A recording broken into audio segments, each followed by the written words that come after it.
जी strong room में पहुंची और भवानीपुर का मामला था जहां से वो चुनाव लड़ रही हैं। शुभेंदु अधिकारी उनको वहां से चुनौती दे रहे हैं, तो शुभेंदु अधिकारी भी एक्टिव हुए।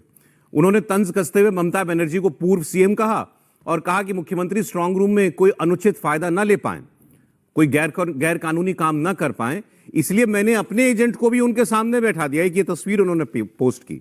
आप सोचिए, आप ममता बनर्जी 4 घंटे तक स्ट्रांग रूम के बाहर बैठी हुई हैं। उस तस्वीर में आपको दिख रही होंगी बैठी हुई, और सामने जो व्यक्ति बैठा हुआ है वो शुभेंदु अधिकारी का वकील है।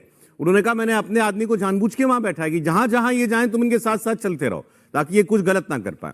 एक्चुअली हंगामा 2 जगह से शुरू हुआ था, मैं आपको बताता हूं। ममता बनर्जी जिस जगह पहुंची, इसके अलावा भी एक जगह और कल रात 9 बजे के करीब वहां पर हंगामा और प्रदर्शन शुरू हुआ। टीएमसी ने किया उसको शुरू।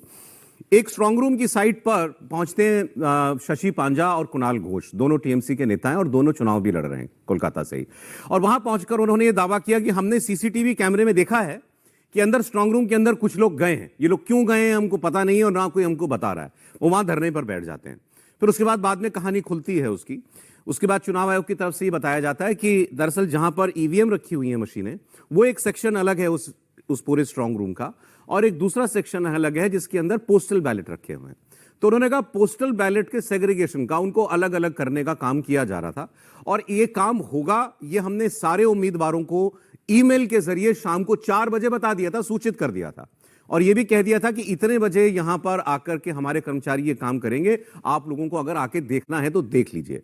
इसकी जानकारी पहले दे दी गई थी। और उन्होंने ये भी दावा किया कि 3 कैंडिडेट्स और उनके साथ में लोग, उनके पोलिंग एजेंट, वो लोग आए भी चेक करने के लिए, और उन्होंने देखा कि यही काम हो रहा है और वो लोग चले गए।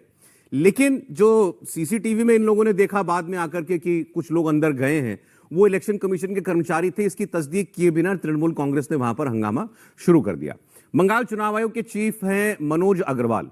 इन्होंने टीएमसी के आरोपों पर फिर बाकायदा प्रेस कॉन्फ्रेंस करके जवाब दिया कि स्ट्रांग रूम के अंदर का कोई सीसीटीवी कैमरा ना तो हमने बंद किया था और ना ही कोई गलत काम हुआ। टीएमसी ऐसे मनगढ़ंत आरोप लगाकर माहौल